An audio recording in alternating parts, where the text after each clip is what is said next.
was alive, General. Somehow, miraculously, I was alive.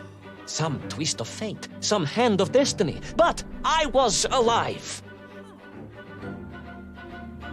Strange as this new world was, I knew Toll must have come this way, and it was my task to find him. And it happened like this.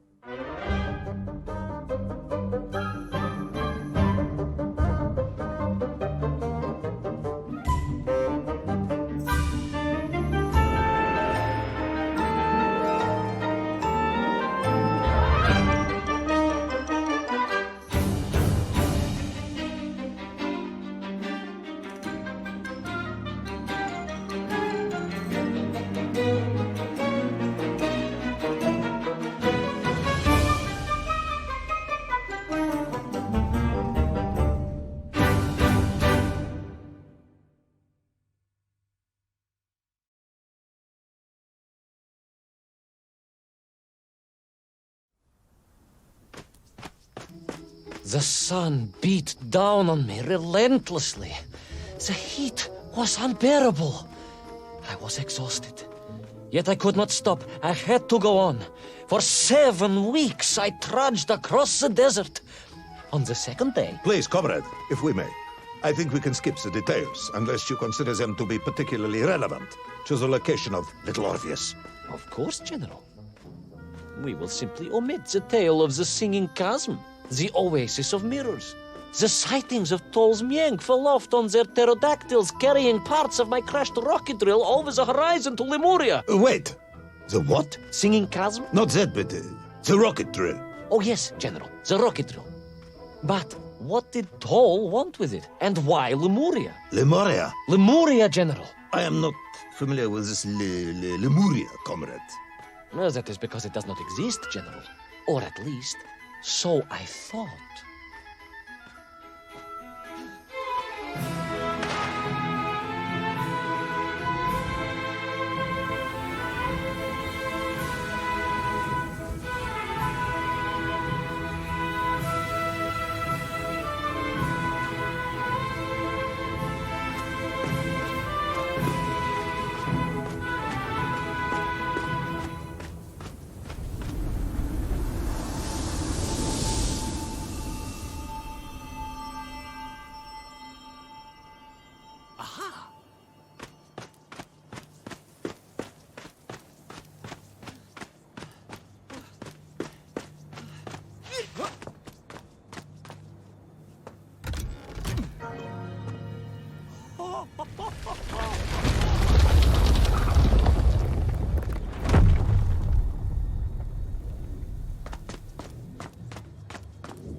Strange crystals seemed to exert an extraordinary hold over the stone blocks and arches. When they hummed, the whole city remade itself. Where they were missing, clearly looted by some villainous thief, the city was fallen to ruin. It was like a vast musical instrument, vandalized, and yet still attempting to toot.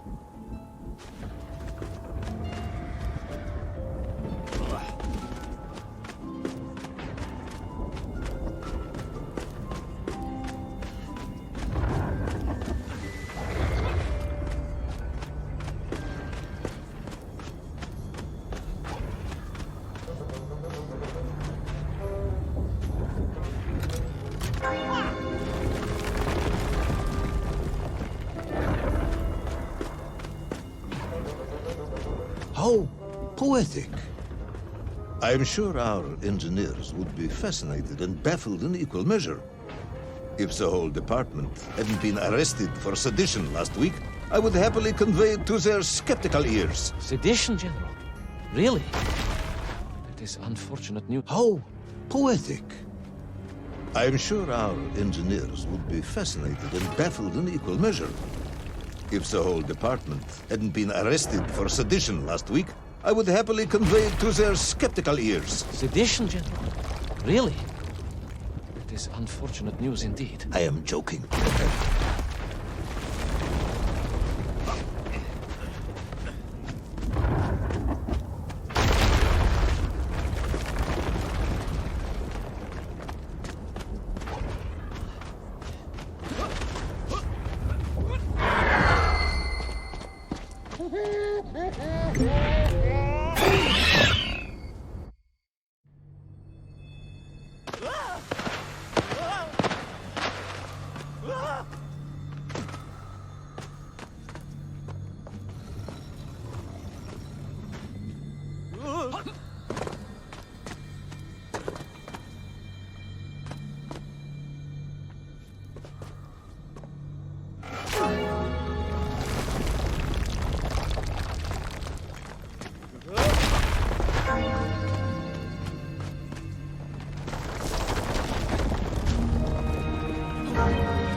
Oh, yes. The Menk for here, all right.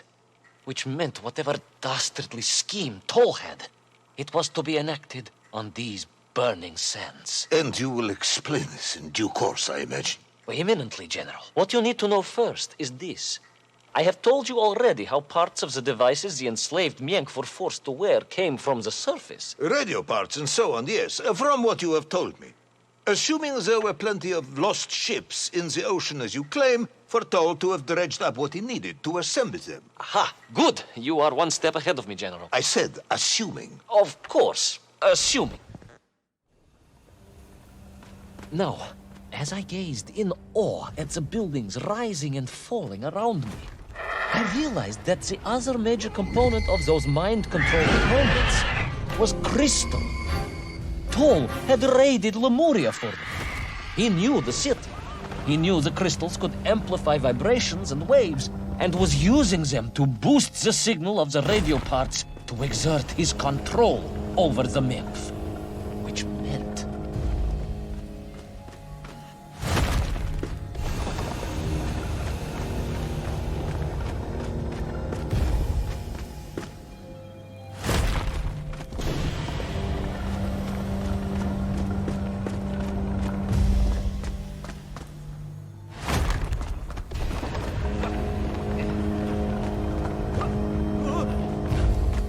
Yes? Imagine, General, what such amplification could achieve when fused to the finest atomic science our great Soviet civilization has produced.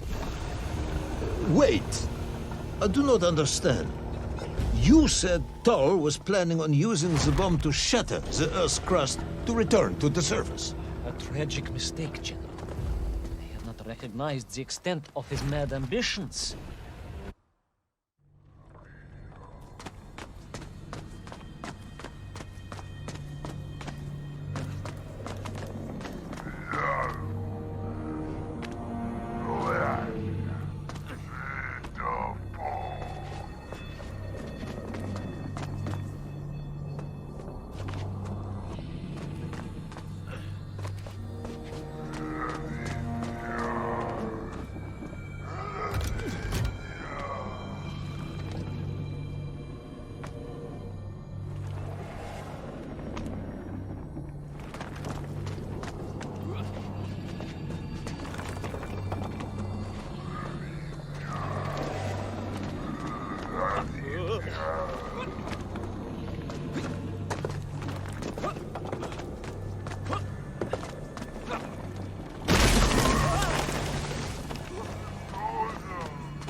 The vast pictograms told of a history of wonders.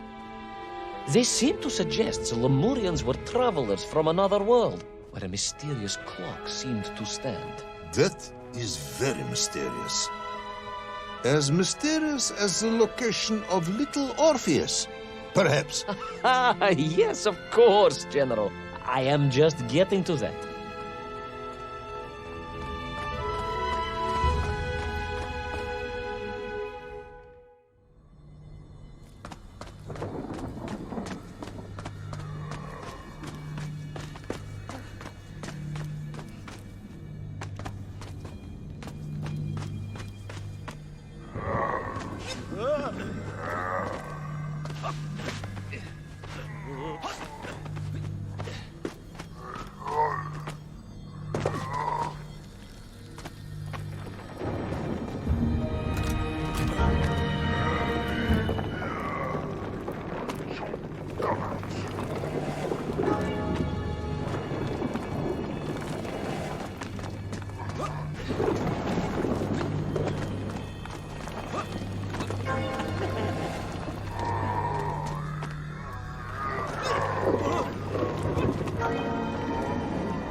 As I bravely explored that ancient city, a question was gnawing at my mind.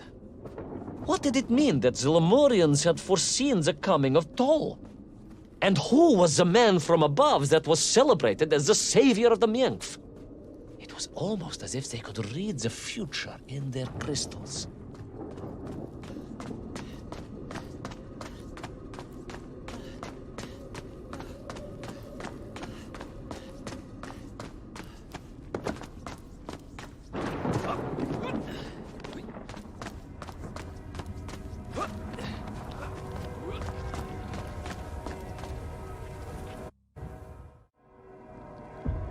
The bells of Lemuria tolled and tolled, a roaring symphony, a crescendo of peals that set the city dancing, each note causing the crystals to shimmer and cascade with light.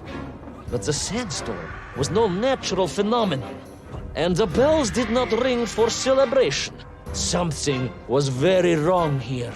Aside from the pterodactyls and the Miengf and the dancing stones and the ancient magical prophecies and the crystals and now the giant bells, you mean? If you don't want me to continue, General, then I can easily just quietly go home. Don't think Chepucho will get you out of this one, comrade.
Through those magical structures, a righteous by heart. I was like Dobrynya Nikitch, prepared to strike at the dragon who threatened my homeland. Your heroism is only surpassed by your modesty. On the contrary, General, I chose Dobrynya carefully. Like him, I am a simple peasant. It was fate that chose me to descend to the Earth's core. It was General Komanin who chose you to descend to the Earth's core. But don't let that get in the way of your story. Well then, award General Polkovnik Kamanin the highest medal in the world. He already has 7 of those. I cannot take credit for his wisdom in sending me.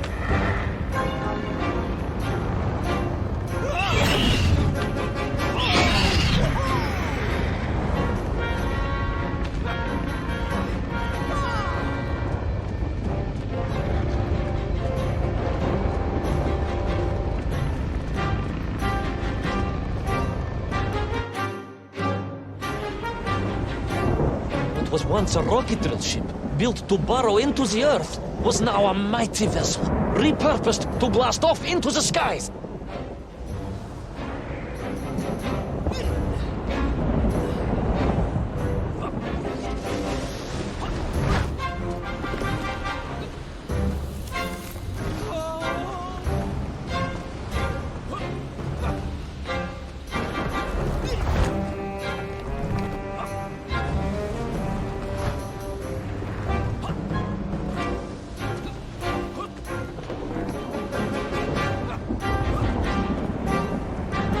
There was no doubt the toll was headed for the strange world with its clock, although to what end was yet to understand.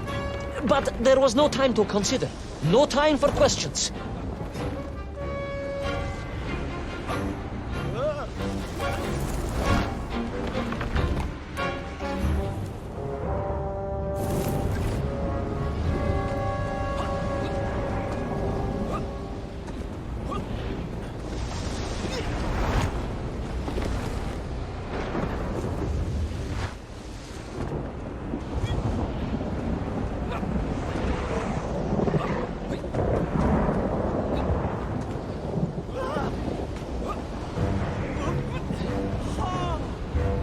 Toll was on the rocket. Little Orpheus was on the rocket. And wherever they were headed, I must head there too, to thwart his plans, recover my drill, and save the world!